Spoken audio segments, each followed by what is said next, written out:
پارہ نمبر 16 سورت مریم آیت نمبر 51 سے۔ اس سے پہلے زکریا علیہ السلام کا قصہ ذکر ہوا، پھر حضرت مریم کا واقعہ گزرا، پھر حضرت ابراہیم علیہ السلام کا ذکر ہوا۔ آج سے موسیٰ علیہ السلام کا ذکر آج کا پہلا سبق ہے، پہلا قصہ اور واقعہ ہے۔ ارشاد فرمایا وذکر، آپ تذکرہ کیجئے، فی الکتاب، اس کتاب میں، موسیٰ علیہ السلام کا، انہ کان مخلصا، یقیناً وہ اخلاص والا تھا، وکان رسولا نبیا، اور وہ پیغمبر تھا جو نبی بھی تھا، ونادیناہ، اور ہم نے اسے پکارا، من جانب طور کی جانب سے، الایمن، جو بہت بابرکت جگہ ہے، وقربنا، اور ہم نے اسے قریب کیا، نجیہ، سرگوشی کرتے ہوئے، ووہبنا لہ، اور ہم نے اسے عطا کیا، من رحمتنا، اپنی مہربانی سے، اخاہ ہارون نبیہ، اس کے بھائی ہارون کو نبی بنا کر۔ یہ 3 آیات میں موسیٰ علیہ السلام کا ذکر کیا گیا۔ آپ کی پہلی اور اہم خوبی یہ ذکر کی گئی کہ آپ برگزیدہ ہیں، مخلص ہیں، صاحب اخلاص ہیں، اور یہ وہ سب سے بڑی خوبی ہے جو انسان کو دین اور دنیا دونوں کے اندر کامیاب کر دیتی۔ عمل کرنے والے بھی قیامت کے دن پکڑے جائیں گے، اخلاص والے قیامت کے دن بچیں۔ اور رسول اکرم صلی اللہ علیہ وسلم نے اپنی امت کے بارے میں فرمایا کہ مجھے اس بات کا ڈر نہیں ہے کہ تم شرک میں پڑ جاؤ، ڈر اس بات کا ہے کہ تم پر دنیا وسیع ہو جائے گی اور تم دنیا کے فتنوں میں آؤ گے، اور دنیا کے فتنوں میں سے ایک بڑا فتنہ ریاکاری ہے، دکھلاوا ہے۔ تو موسیٰ علیہ السلام کی پہلی خوبی، پہلا وصف کہ آپ اخلاص والے تھے۔ اور دوسری چیز فرمائی کہ جب آپ کوہ طور پر تشریف لے گئے تو ہم نے آپ کو پکارا، وقربناہ نجیہ، اور جب آپ باتیں کر رہے تھے، سرگوشی کر رہے تھے، ہم نے آپ کو قریب کیا۔ یہ گویا اس بات کی طرف اشارہ ہے کہ جب انسان اللہ سے ہم کلام ہوتا ہے، جب انسان اللہ کے سامنے ہاتھ پھیلاتا ہے، اللہ سے دعا کرتا ہے، تو وہ اللہ کے قریب ہو جاتا ہے۔ چاہتا ہوں کہ اللہ کے قریب ہو جاؤں، دعا کروں، اللہ کے قریب ہو جاؤں، اور سارے فاصلے مٹ جائیں گے، سارے فاصلے ختم ہو جائیں گے۔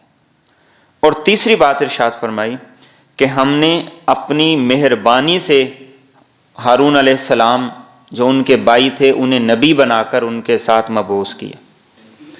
اس آیت کریمہ کے اندر اللہ رب العزت کی رحمت کا خاص طور پر ذکر کیا گیا، اور وہ رحمت کیا ہے؟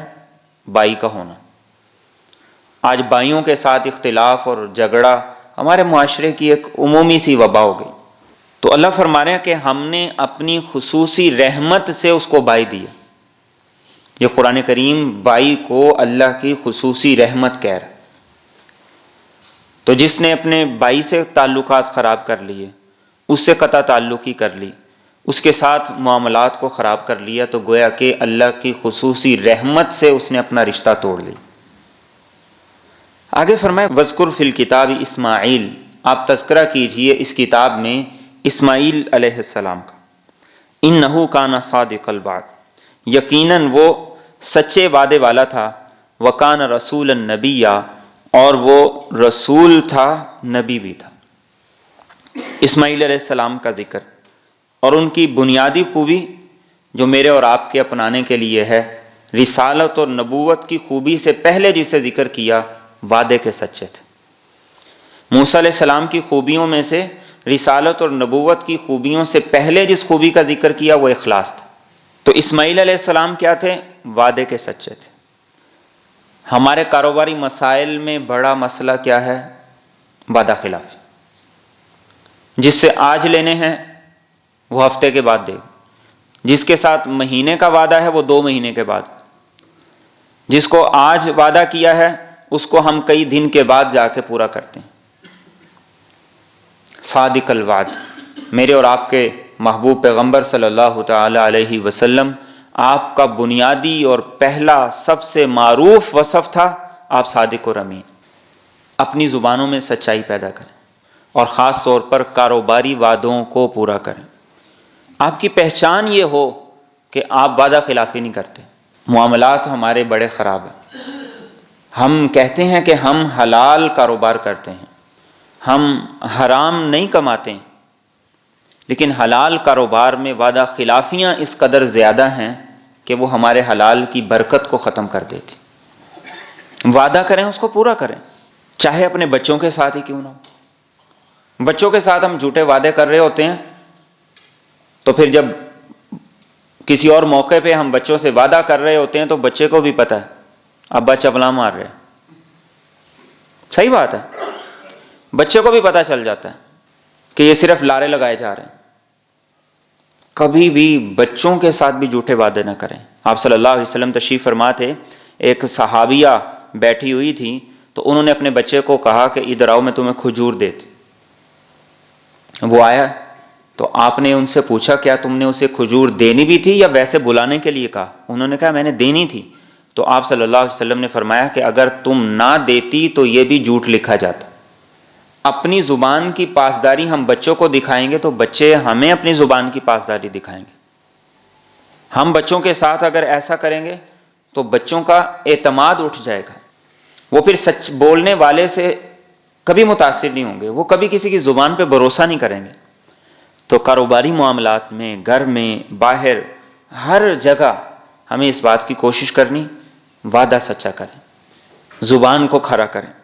اور اگر کہیں وعدہ خلافی ہو رہی ہے اور وہ اس انداز سے ہو رہی ہے کہ آپ کی نیت نہیں تھی، آپ وعدہ پورا کرنا چاہتے تھے لیکن نہیں کر سکے، تو آپ سب سے پہلے اس آدمی کو خبر دے دیں کہ میں نے تم سے یہ وعدہ کیا تھا، میری یہ مجبوری بن گئی ہے، لہذا میں تم سے معذرت کرتا ہوں، 1 دن 2 دن جتنا آپ نے کہنا ہے وہ کہہ کے آپ اپنی بات کو سمیٹ لیں۔ بجائے اس کے کہ آپ نے وعدہ کیا، وہ فون کر رہا ہے آپ فون نہیں اٹھا رہے، وہ آپ سے رابطہ کر رہا ہے آپ اس کے رابطے میں نہیں آ رہے، آپ کبھی موبائل اپنے بچے کو دے دیتے ہیں، کبھی اپنی بیوی کو دے دیتے ہیں، کبھی اپنے ملازم کو دے دیتے ہیں، کبھی مصروف کر دیتے ہیں۔ یہ ساری کی ساری چیزیں یہ دوسرے آدمی کو وعدہ خلافی کے ساتھ اس کو اذیت دینے کے زمرے میں آتے ہیں۔ آپ اگر ایک دفعہ اسے کہہ دیں گے تو کیا ہوگا، وہ اس وقت تک دوبارہ ٹل جائے گا، مطمئن ہو جائے گا، پریشان نہیں رہے گا۔ لیکن اگر آپ اس طریقے سے گھماتے رہیں، پھراتے رہیں، تو وعدہ خلافی کے ساتھ ساتھ آپ اس کو بار بار اذیت دینے کے مرتکب بھی ہو۔ تو نبوت اور رسالت کے وصف سے پہلے اسماعیل علیہ السلام کا پہلا وصف کیا تھا؟ وعدے کے سچے تھے، زبان کے پکے تھے۔ اور فرمایا وَكَانَ يَأْمُرُ أَهْلَهُ، اور وہ حکم دیتے تھے اپنے گھر والوں کو بالصلاۃ، نماز کا، والزکاۃ، اور زکوٰۃ کا، وَكَانَ عِندَ رَبِّهِ مَرْضِيًّا، اور وہ اپنے رب کے ہاں پسندیدہ تھے۔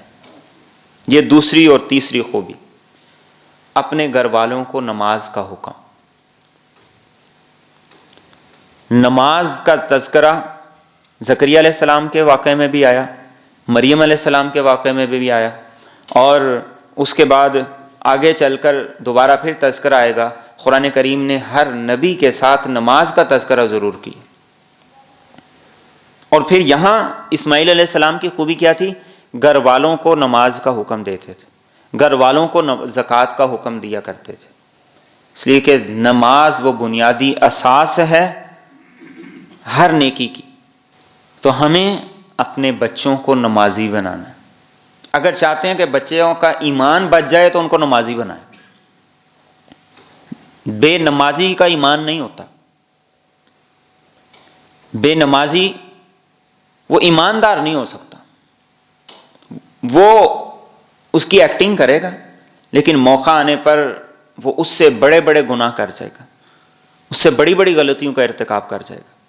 اپنی اولادوں کو نماز میں نماز کی تلقین کریں، ان کو ساتھ لے کر آئیں اور ان کو نماز کا پابند بنائیں۔ اور زکوٰۃ کا خود بھی خرچ کریں، بچوں کو بھی خرچ کرنے کی تربیت دیں۔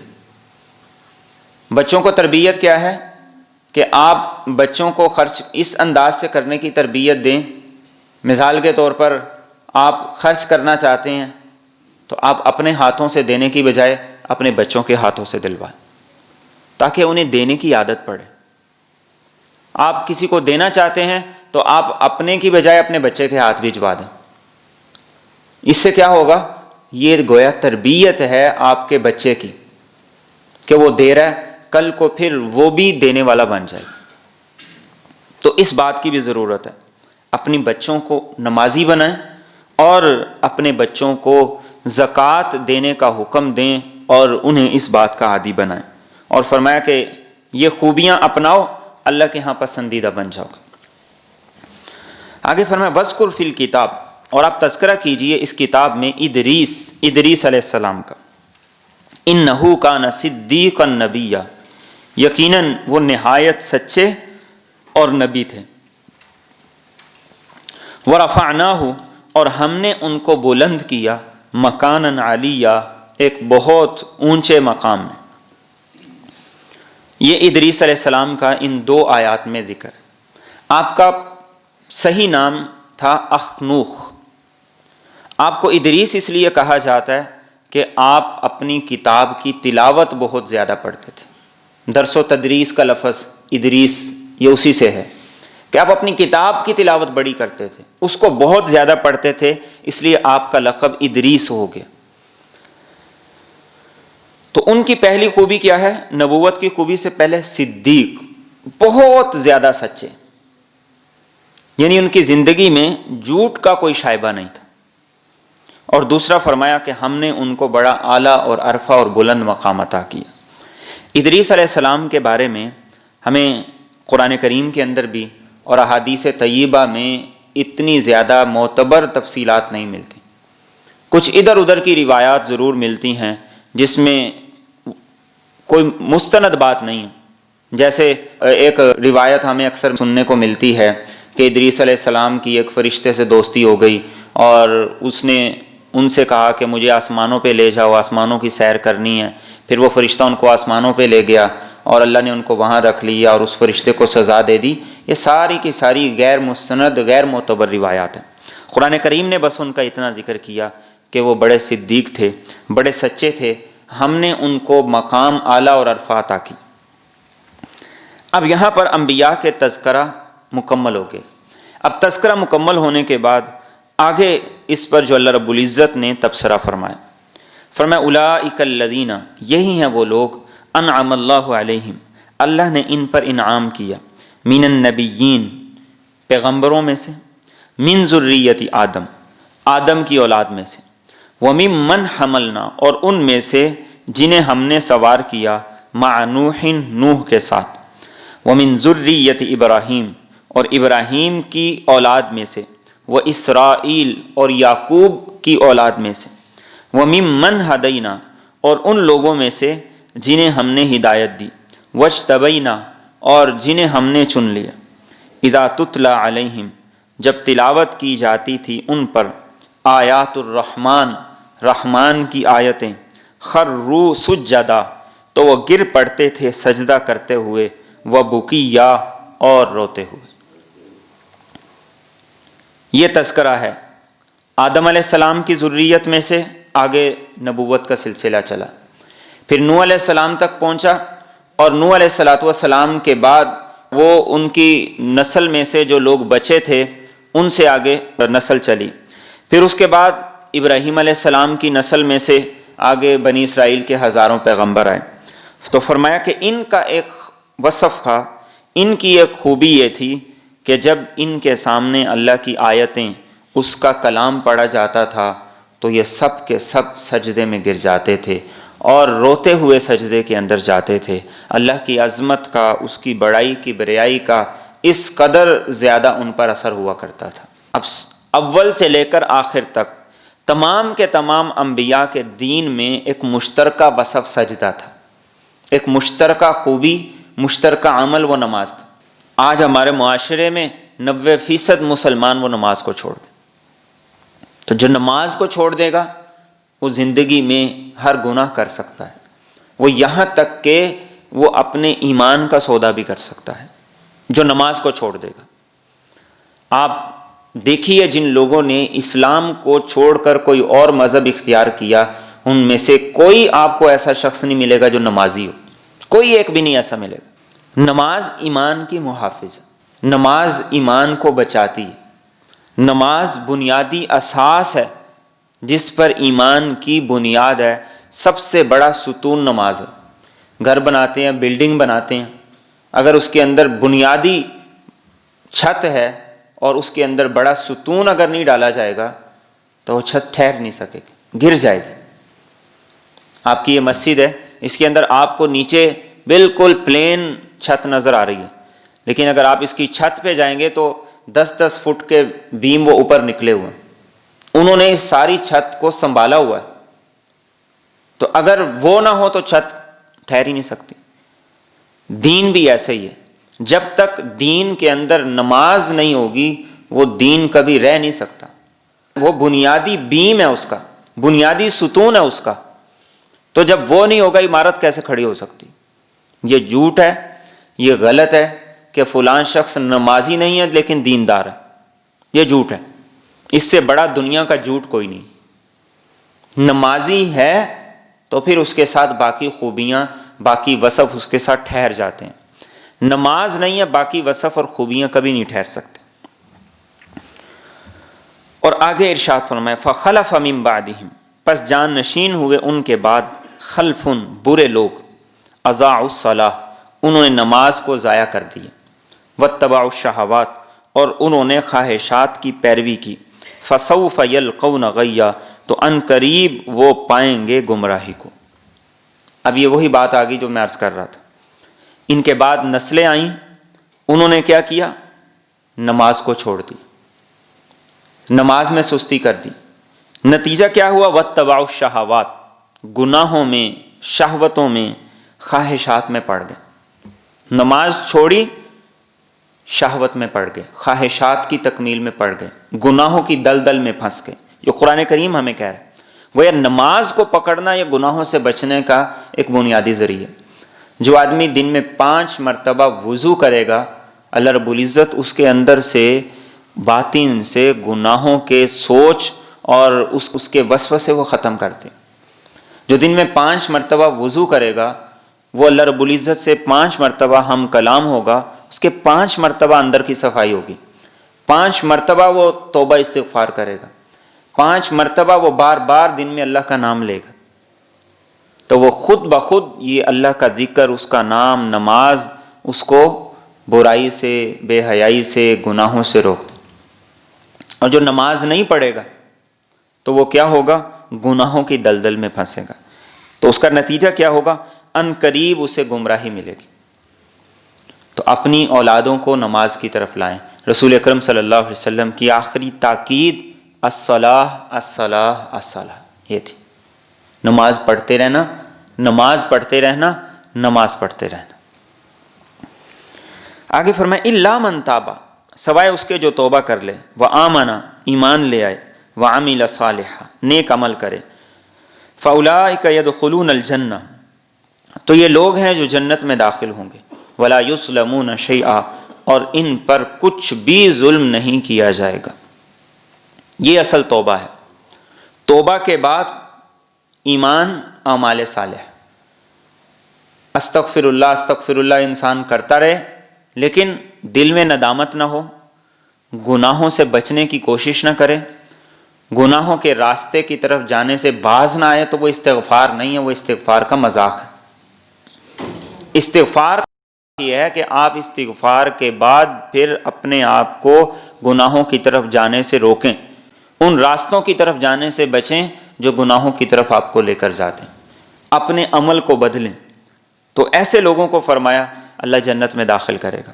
گویا دوبارہ ہمیں اس چیز کی طرف متوجہ کیا جا رہا ہے، پچھلی زندگی پہ توبہ کرو اور آئندہ آنے والی زندگی کو بہتر کرو اور اس کے اندر اچھائی لے کر آؤ۔ اور فرمایا جنات عدن، ہمیشہ رہنے کے باغات، التی وعد الرحمن، وہ جس کا وعدہ کیا ہے رحمان نے، عبادہ، اپنے بندوں سے، بالغیب، اس حال میں کہ انہوں نے دیکھا نہیں، انہ کان وعدہ، یقیناً ہے اس کا وعدہ مأتیہ پورا ہو کر رہنے والا۔ لا یسمعون نہیں وہ سنیں گے فیہا اس جنت میں لغون کوئی بیہودہ بات الا سلامہ مگر سلام سلام، ولہم رزقہم اور انہیں ان کا رزق ملے گا فیہا اس جنت میں بکرتن صبح و عشیہ اور شام کو۔ یہ جنت ہے جو اللہ اپنے بندوں کو عطا کریں گے، ایمان اور اعمال صالحہ اختیار کرنے والوں کو عطا کریں گے۔ اور جنت کیسی ہوگی؟ جہاں کوئی فضول بات نہیں ہوگی، بیہودہ بات نہیں ہوگی، گالی گلوچ نہیں ہوگی، طعن و تشنیع نہیں ہوگی۔ یہ جنت کی محفلیں ہوں گی۔ دنیا کی محفلوں کو، مجلسوں کو بھی جنت کی مجلسوں جیسا بنا، اندر سے گالی کو، گناہ کو، بے حیائی کو، برائی کو، ان چیزوں کو اندر سے نکالیں۔ ہماری دنیا کی مجلسیں یہ جنت کی مجلسیں بن جائیں۔ اور فرمایا تلک الجنہ یہ وہ جنت ہے التی نورث جس کا ہم وارث بنائیں گے من عبادنا اپنے بندوں میں سے من کان تقیہ اس کو جو تقوی والا ہوگا۔ جنت کس کو ملے گی؟ جو تقوی والا ہوگا۔ اور تقوی والا کون ہے؟ جو گناہوں سے، اللہ کی نافرمانی سے پرہیز کرتا ہے۔ آپ نماز پڑھتے ہیں، نماز سے پہلے آپ گناہ کرتے ہیں، اور نماز پڑھتے ہیں، نماز کے بعد جا کے پھر آپ گناہ کرتے ہیں، یہ تقوی نہیں۔ تقوی یہ ہے کہ آپ نماز پڑھتے ہیں پھر گناہوں سے بچتے ہیں، آپ زکوٰۃ دیتے ہیں، آپ گناہوں سے بچتے ہیں، آپ حج اور عمرہ کرتے ہیں، آپ گناہوں سے بچتے ہیں۔ یہ تقوی ہے۔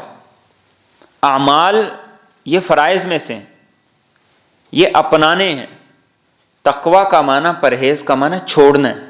جب ہمیں ڈاکٹر کہتا ہے آپ کا اس چیز سے پرہیز ہے تو اس کا کیا مطلب ہے؟ وہ کام کرنا ہے کہ چھوڑنا ہے؟ چھوڑنا ہے۔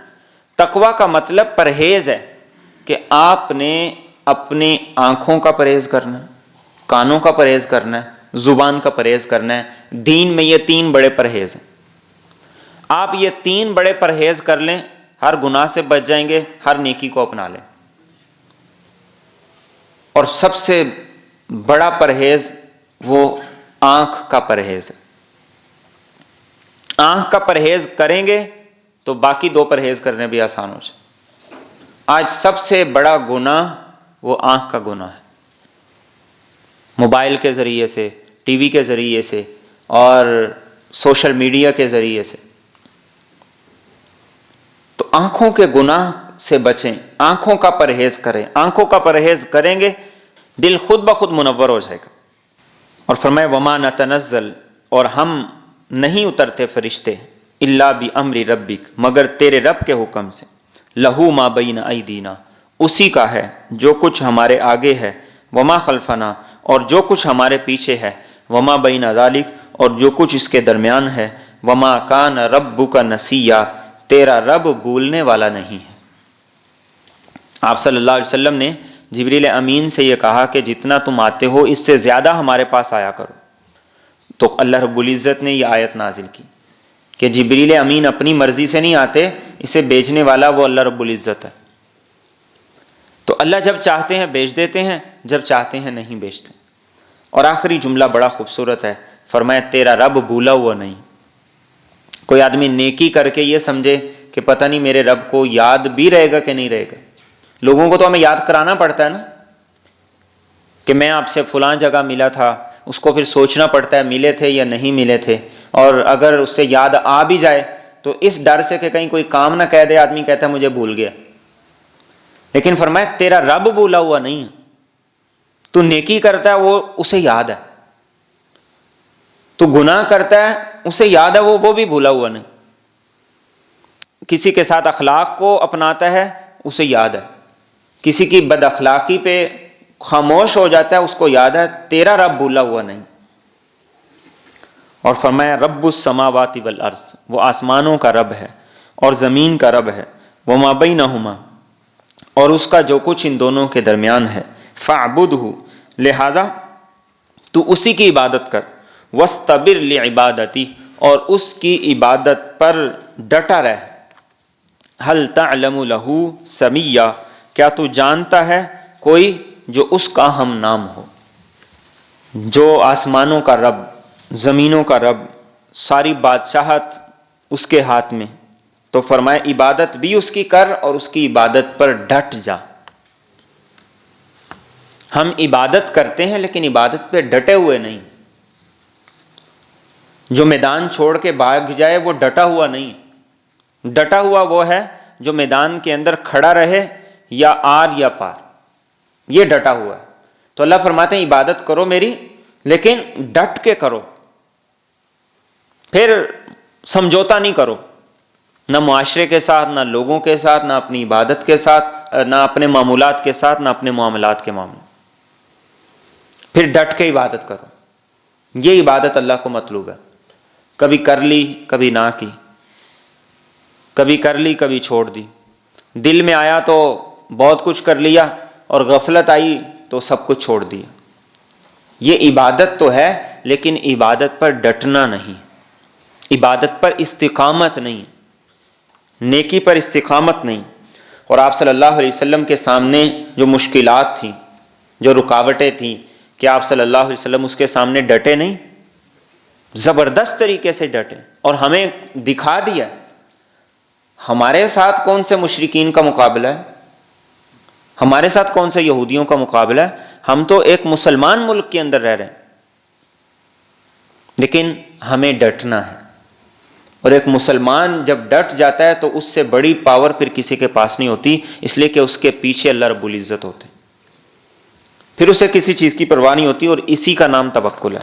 اور فرمایا کیا اللہ کا کوئی ہم نام ہے، کوئی ایسا ہو کہ اللہ کو چھوڑ کے اس کو ترجیح دی جائے، اس کو اپنایا جائے اور اس کو پریفر کیا جائے؟ ایسا کوئی نہیں۔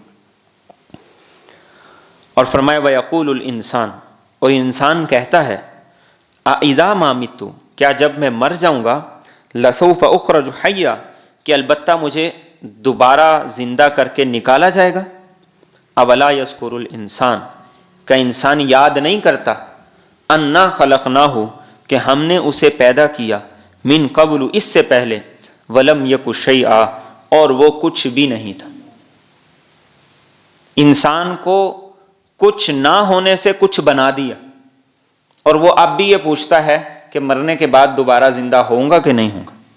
فوربک، تیرے رب کی قسم، لنحشرنہم، ہم ضرور ان کو اکٹھا کریں گے، والشیاطین، اور شیطانوں کو، ثم لنحضرنہم، پھر ہم ضرور ان کو حاضر کریں گے، حول جہنم، جہنم کے ارد گرد، جسیا، گھٹنوں کے بل گرا کر، ثم لننزعن، پھر ہم ضرور نکالیں گے، من کل شیعۃ، ہر گروہ میں سے، ایہم، کہ ان میں سے کون، اشد علی الرحمن، زیادہ سرکش تھا رحمان کے معاملے میں، عتیہ، سرکشی کرنے میں، ثم لنحن اعلم، پھر البتہ ہم اچھے طریقے سے جانتے ہیں، بالذین، ان لوگوں کو، ہم اولا بہا، جو زیادہ لائق ہیں اس جہنم کے، سلیہ، داخل ہونے کے اعتبار سے۔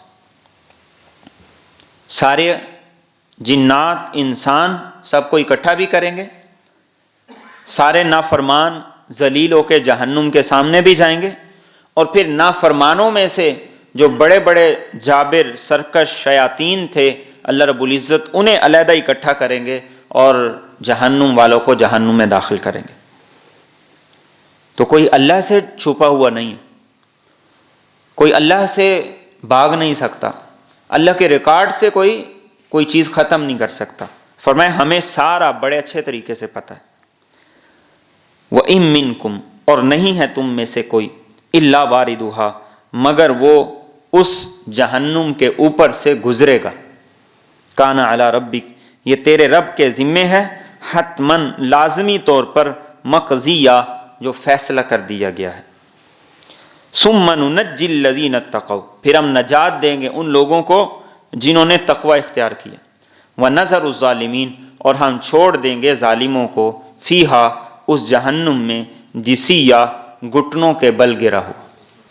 یہ وہ آیت کریمہ ہے جس میں پل صراط کا ذکر کیا گیا ہے کہ ہر انسان کو اس پل صراط سے گزرنا ہے۔ رسول اکرم صلی اللہ علیہ وسلم نے احادیث طیبہ میں یہ فرمایا کہ اب گزرنے والے بھی کئی طرح کے ہوں گے. کوئی ایسے ہوں گے جو کہ بجلی کی تیز رفتاری کی طرح اس سے گزر جائیں گے، اور فرمایا کوئی گھوڑے کی طرح اس کی تیز رفتاری کے طرح سے گزر جائیں گے، کوئی اس سے کم رفتار سواری کی طرح، اور فرمایا ایسے بھی ہوں گے جو اس سے گھسٹتے ہوئے گزر کے جائیں گے، اور فرمایا بہت سے ایسے ہوں گے جو اسی سے پھسل کر جہنم کے اندر گر جائیں گے، اس لیے کہ وہ بالصراط جہنم کے اوپر ہے. اور بچے گا کون؟ یہ قرآن کریم نے بتا دیا. جو تقوی والا ہے وہ بچ جائے گا، وہ اس سے پار ہو جائے گا.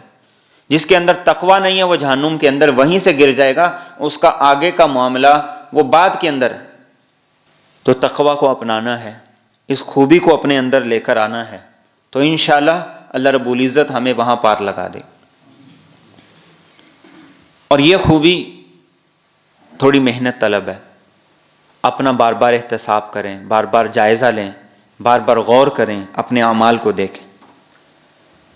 اور آگے فرمائے وَإِذَا تُتْلَى عَلَيْهِمْ، اور جب تلاوت کی جاتی ہیں ان پر آیاتنا ہماری نشانیاں، بینات جو کہ واضح ہیں، قال الذین کفروا تو کہتے ہیں وہ لوگ جنہوں نے کفر کیا، للذین آمنوا ان لوگوں سے جو ایمان لائے، ای الفریقین کہ دونوں گروہوں میں سے کون سا، خیر مقامہ زیادہ بہتر ہے جگہ میں، و احسن ندیہ اور زیادہ بہتر ہے مجلس کے اعتبار سے. قرآن کی تلاوتیں جب کی جاتی تھیں، احکامات پڑھ کے سنائے جاتے تھے، تو کافر ایمان والوں کو کیا طعنہ دیتے تھے؟ وہ کہتے اگر تم اتنے سچے ہو، تمہارا رب سچا ہے، تمہاری کتاب سچی ہے، تو پھر ہمیں دیکھو، ہمارا اٹھنا بیٹھنا، ہماری آؤ بگت، ہمارا پروٹوکول، ہمارا سارے کا سارا معاملات، تم کون سی دنیا میں رہ رہے ہو؟ تم ان برے حالات کے اندر کیوں رہ رہے ہو؟ تو اللہ رب العزت نے اس کے جواب میں ارشاد فرمایا وَكَمْ أَهْلَكْنَا اور کتنے ہی ہم نے ہلاک کیے، قبلہم ان سے پہلے، من قرن امتیں، ہم احسن اساسا وہ بہت اچھے تھے اسباب میں، وریا اور ٹھاٹ باٹ. اللہ کے سے کوئی ٹھاٹ باٹ نہیں بچاتی. اللہ سے کوئی انسان کے ووٹر سپورٹر، اس کے خادم نوکر یہ نہیں بچاتے.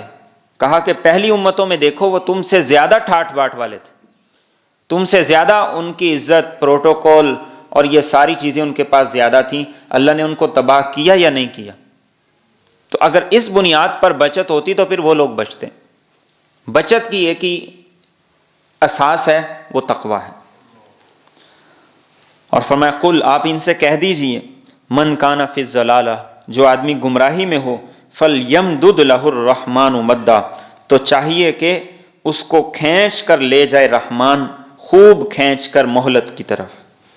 حتی اذا رأوا یہاں تک کہ جب یہ دیکھیں گے، ما یوعدون وہ جس کا ان سے وعدہ کیا گیا ہے، اما العذاب یا عذاب، و اما الساعہ اور یا قیامت. فسیعلمون تو ان قریب انہیں پتہ چل جائے گا، من ہوا شر مکانا کون ہے جو زیادہ بدتر ہے مکان میں، و اضعف جندا اور زیادہ کمزور ہے لشکر کے لحاظ سے. یہ دنیا کا قانون بتایا کہ لوگوں کی زندگیوں کو دیکھ کے دھوکے میں نہ پڑنا کہ وہ سب کچھ کر رہا ہے اور ایسی اعلیٰ زندگی گزار رہا ہے، اس کے پاس یہ بھی ہے وہ بھی ہے. فرمایا جو گمراہی کے راستے پہ چلتا ہے اللہ ایک دفعہ ان کی رسی ڈھیلی کر دیتا ہے، پھر یا دنیا میں پکڑتا ہے یا قیامت میں. تو پھر ان کی آنکھ کھلے گی تو ان کو پتہ چلے گا کہ کس کا مقام عالی ہے اور کس کا مقام اسفل ہے، ادنا کون ہے اعلیٰ کون ہے، انہیں پھر پتہ چلے گا. اور وہاں ان کو پتہ چلے گا کہ کس کا لاؤ لشکر مضبوط ہے اور کس کے ووٹر سپورٹر مضبوط ہیں اور کس کے تھوڑے ہیں. اور فرمائے وَيَزِيدُ اللَّهُ اور اللہ زیادہ کرتا ہے، الَّذِينَ اهْتَدَوْا هُدًى ان لوگوں کو جنہوں نے ہدایت حاصل کی ہدایت میں، وَالْبَاقِيَاتُ الصَّالِحَاتُ اور باقی رہنے والی نیکیاں ہیں، خَيْرٌ عِندَ رَبِّكَ وہ زیادہ بہتر ہیں تیرے رب کے ہاں، ثواباً کے اعتبار سے، وَخَيْرٌ مَرَدًّا اور بہت بہتر ہیں انجام کے اعتبار سے. نیکی کی یہ خوبی ہے، نیکی نیکی کو کھینچتی ہے، گناہ گناہ کو کھینچتا ہے۔ آپ ایک نیکی کریں گے، آپ کا دوسری نیکی کو دل کرے گا۔ آپ ایک گناہ کریں گے، وہ آپ کو دوسرے گناہ کی طرف کھینچ کر لے کر جائے گا۔ تو ایک گناہ دوسرے گناہ کی طرف انسان کو لے جاتا ہے، ایک نیکی دوسری نیکی کی طرف لے کر جاتی ہے۔ تو فرمایا کہ ایمان والوں کی نیکیوں میں اللہ اضافہ کرتا ہے، ان کے لیے نیکی کرنا پھر آسان ہوتا ہے۔ اور اصل چیز کیا ہے؟ باقی رہنے والی نیکیاں، یہ انسان کے کام آتی ہیں، دنیا میں بھی آخرت میں بھی۔ یہ باقی رہنے والی چیز ہے، باقی ہر چیز ختم ہو جائے۔ اور آگے تذکرہ کیا گیا ایک مشرک عاص بن وائل، ایک صحابی تھے جو اس کے پاس مزدوری کرتے تھے، کام کرتے تھے۔ کافی وقت گزر گیا تو وہ ان کے پاس چلے گئے اور اسے جا کر کہا کہ میری مزدوری مجھے دے دو۔ تو اس نے کہا کہ تمہاری مزدوری میں نہیں دیتا۔ تو صحابی کہنے لگے کہ پھر جب قیامت کا دن آئے گا تو میں اس دن تم سے لے لوں گا۔ تو اس نے کہا بھلا یہ بھی ہو سکتا ہے کہ میں مروں، مر کے پھر دوبارہ جیوں؟ تو کہنے لگا اگر ایسی ہی بات ہے تو پھر مر کے دوبارہ میں جب جیوں گا میرے پاس وہاں بھی بڑا مال پیسہ ہوگا، تم وہاں آ کر مجھ سے یہ لے لینا۔ تو اس پر قرآن کریم نے یہ آیت نازل کی اور اس کے ذریعے سے بتایا کہ انسان کو چاہیے کہ وہ اپنے مال اور پیسے کی وجہ سے اتنا غرور میں نہ آئے کہ وہ آخرت کو ٹھکرا دے، آخرت کو جھٹلا دے۔ وہ یہ نہ کہہ دے کہ ٹھیک ہے کل قیامت کے دن میں بھی دیکھ لوں گا۔ فرمایا افرأیت الذی کفر، کیا آپ نے دیکھا اس شخص کو جس نے انکار کیا بآیاتنا، ہماری آیات کا، وقال لأوتین، اور اس نے کہا کہ مجھے ضرور دیا جائے گا، مالن، مال بھی، وولدا، اور اولاد بھی۔ اطلع الغیب، کیا اس نے غیب کو جانک لیا ہے؟ ام اتخذ، یا اس نے لے لیا ہے، عند الرحمن، اللہ کے ہاں سے، عہدہ، کوئی وعدہ۔ وہ کہتا ہے مجھے وہاں بھی مال پیسہ مل جائے گا، اولاد ملے گی۔ تو کہا کوئی ایسی غیب کی خبر ہے تمہارے پاس جس سے تمہیں پتہ چلا، یا اللہ نے کوئی تم سے وعدہ کیا ہے کہ وہاں بھی تمہیں مال اولاد دے دوں گا؟ کلا، ہرگز ایسا نہیں۔ سنکتب ما یقول، ہم ضرور لکھیں گے وہ جو کچھ یہ کہہ رہا ہے، وَنَمُدُّ لَهُ، اور ہم لمبا کر دیں گے اس کے لیے، من العذاب، عذاب میں سے، مدہ، لمبا کر کے، وَنَرِثُهُ، اور ہم وارث کریں گے اس کو، ما یقول، اس چیز کا جو یہ کہتا ہے، وَيَأْتِينَا فَرْدًا، اور یہ ہمارے پاس اکیلا ہو کے آئے گا۔ اللہ فرماتے ہیں کہ میں ایسی باتیں لکھ رہا ہوں اور انہی باتوں کی وجہ سے اس کے عذاب کے اندر اضافہ کیا جائے۔ بڑا بول اللہ کو پسند نہیں۔ بڑے بڑے جابر، سرکش، شیاطین، نافرمان وہ اس دنیا میں بچے رہتے ہیں، لیکن بڑا بول بولنے والا اس دنیا میں نہیں بچتا۔ وہ اس دنیا کے اندر اللہ اس کو ذلیل کر دیتا ہے۔ تو ہمیشہ بڑے بول سے بچیں، چاہے اپنے رشتہ داروں میں ہو، دنیا کے معاملے میں ہو، آخرت کے معاملے میں ہو۔ تو فرمایا قیامت کا دن ہوگا تو اکیلا ہمارے پاس آئے گا، تو اس وقت اسے پتہ چلے گا کہ دنیا میں نے جو کہا تھا آج اس کا وبال کیا ہے۔ اور فرمایا وَاتَّخَذُوا مِن دُونِ اللَّهِ، اور انہوں نے بنایا اللہ کے سوا آلہہ، بہت سے معبود، لِيَكُونُوا لَهُمْ عِزًّا، تاکہ یہ ان کے لیے عزت کا باعث ہوں۔ کلا، ہرگز ایسا نہیں، سَيَكْفُرُونَ بِعِبَادَتِهِمْ، ان قریب وہ انکار کر دیں گے ان کی عبادتوں کا، وَيَكُونُونَ، اور وہ ہو جائیں گے، عَلَيْهِمْ، انہی کے، ضدًا، مخالف۔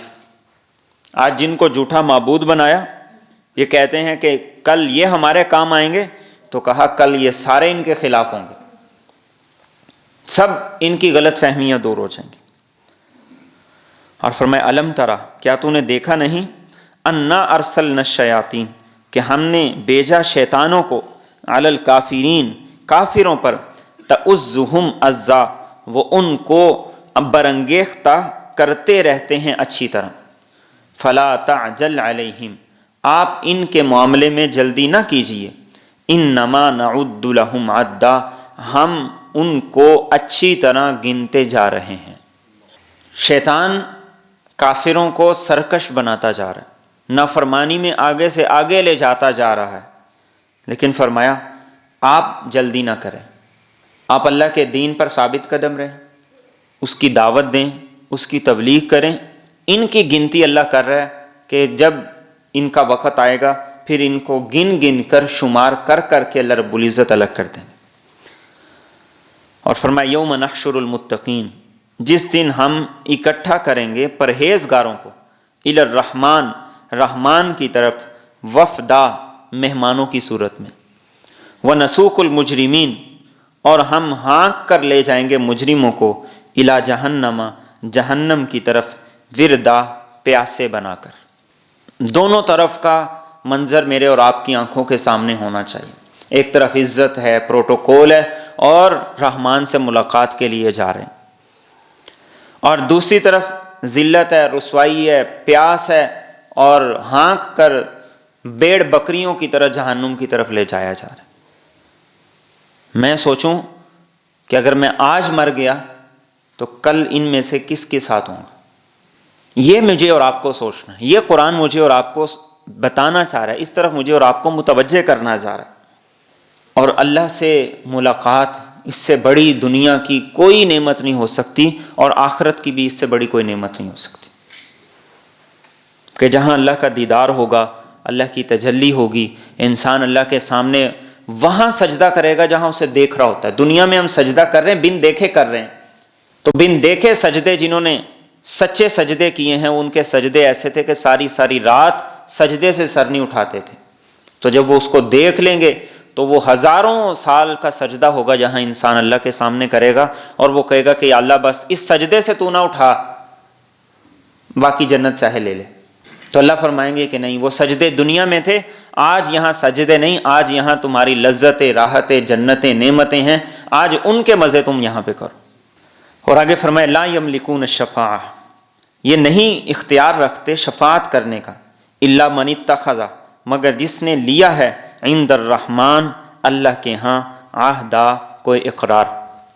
قیامت میں سفارش، شفاعت وہی کر سکے گا جسے اللہ اجازت دیں گے، اور اسی کے لیے کر سکے گا جس کے بارے میں اللہ فرمائیں گے۔ وقالوا اتخذ الرحمن، اور یہ کہتے ہیں رحمان نے بنا لیا ہے ولدا، بیٹا، لقد جئتم، یقیناً تم لے کر آئے ہو، شیئا ادا، ایک چیز جو بہت باری ہے، تکاد السماوات، قریب ہے کہ آسمان، یتفطرن منہ، پھٹ جائیں اس بات کی وجہ سے، وتنشق الارض، اور زمین پھٹ جائے، وتخر الجبال، اور گر پڑیں پہاڑ، حدا، کانپ کر، ان دعوا، اس لیے کہ انہوں نے دعویٰ کر دیا، للرحمن، رحمان کے لیے، ولدا، اولاد کا، وما ینبغی، اور نہیں مناسب ہے، للرحمن، رحمان کے لیے، ان یتخذ ولدا، کہ وہ کسی کو بیٹا بنا لے۔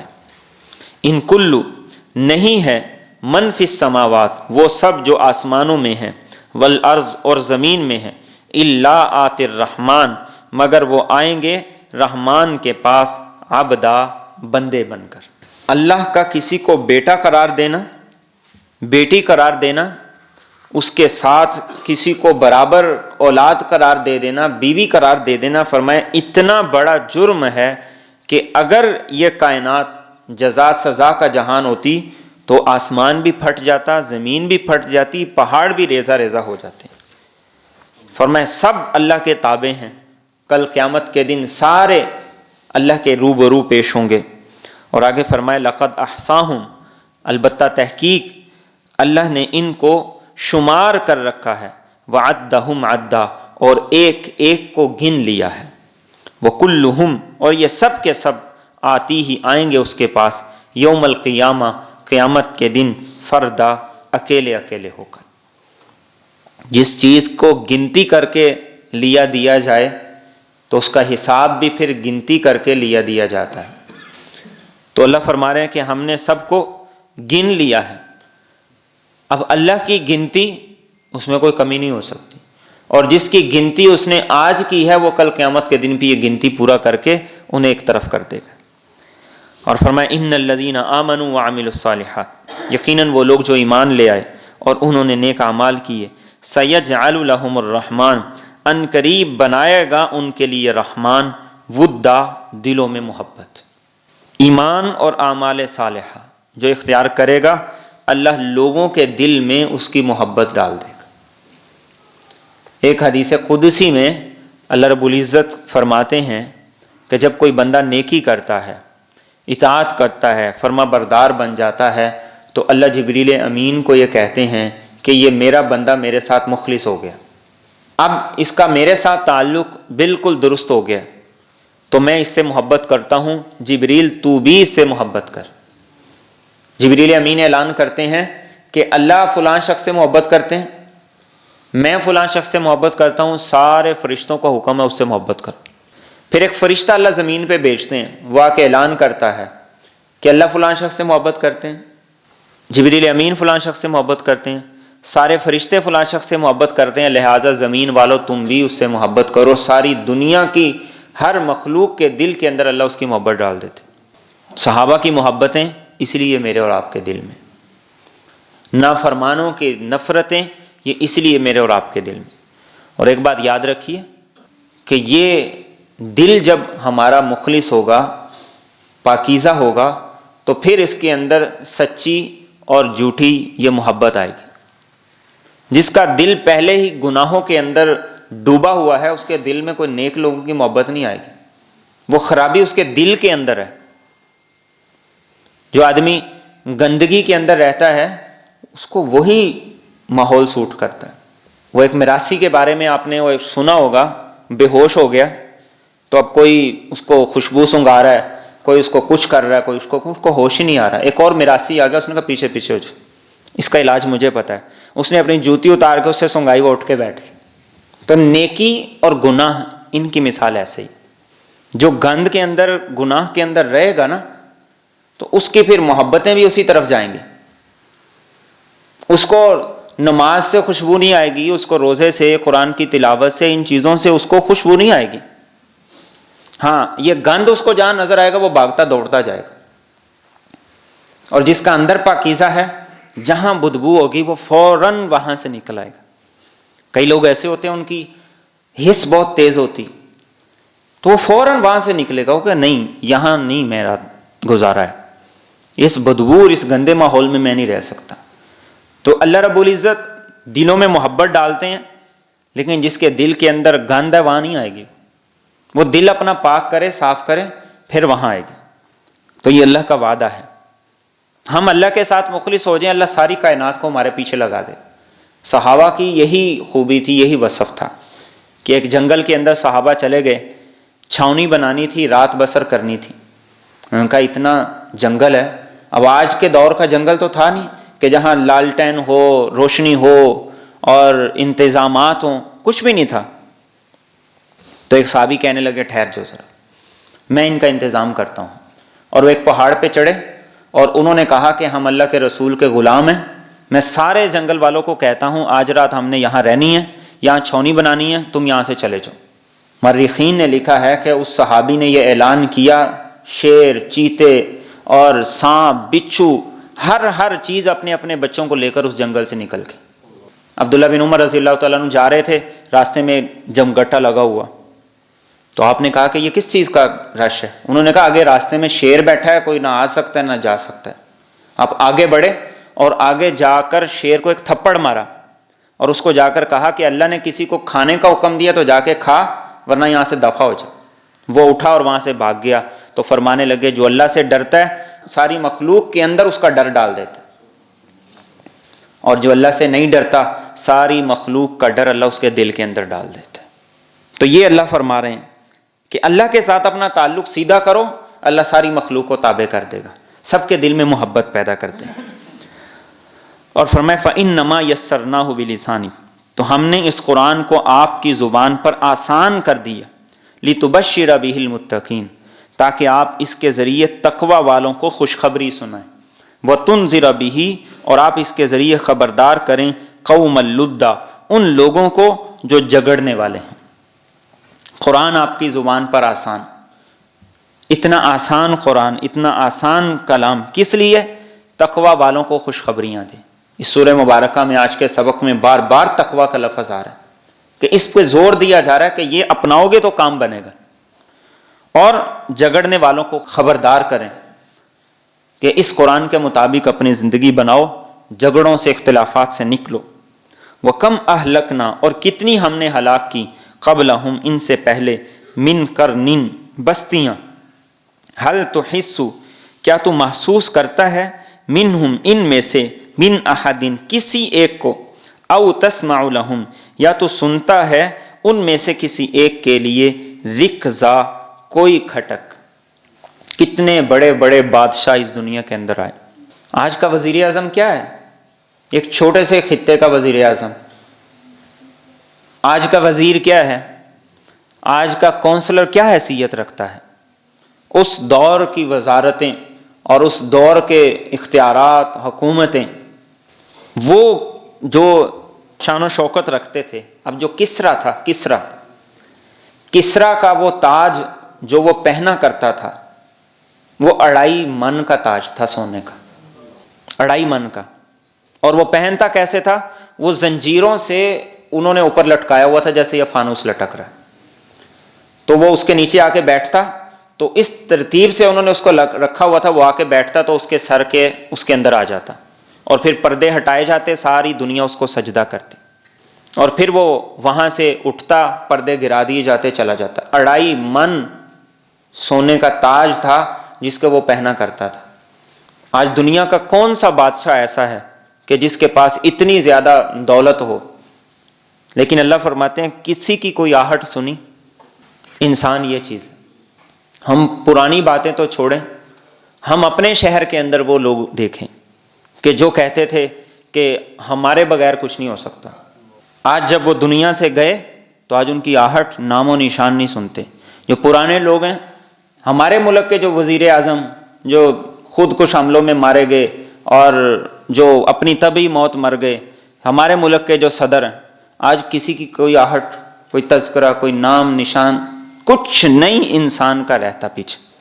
اور انسان زندگی میں کہتا ہے میں یہ کر دوں گا، میں وہ کر دوں گا، میں نہیں تو یہ نہیں، میں نہیں تو وہ نہیں۔ تو اللہ فرماتے ہیں کہ اس چیز سے سبق حاصل کرو۔ تو یہ سورہ مبارکہ ایک بڑی زبردست صورت ہے جو مجھے اور آپ کو کھینچتی ہے اللہ کی طرف، مجھے اور آپ کو متوجہ کرتی ہے اللہ کی طرف۔ اور بار بار ایک تو اس سورہ مبارکہ کی خصوصیت جو میں نے آغاز میں ذکر کی تھی کہ اس میں سب سے زیادہ لفظ رحمان اس صورت کے اندر آیا ہے، اور دوسری چیز بار بار تقوی کا ذکر آیا، انبیاء کا ذکر ہے، ساتھ ان کی خوبیوں کا ذکر ہے۔ اللہ تعالی ہمیں تقوی نصیب فرمائے، انبیاء کے نقش قدم پر چلنے کی توفیق عطا فرمائے، دنیا کو بصیرت کی نگاہ سے دیکھنے کی توفیق عطا فرمائے۔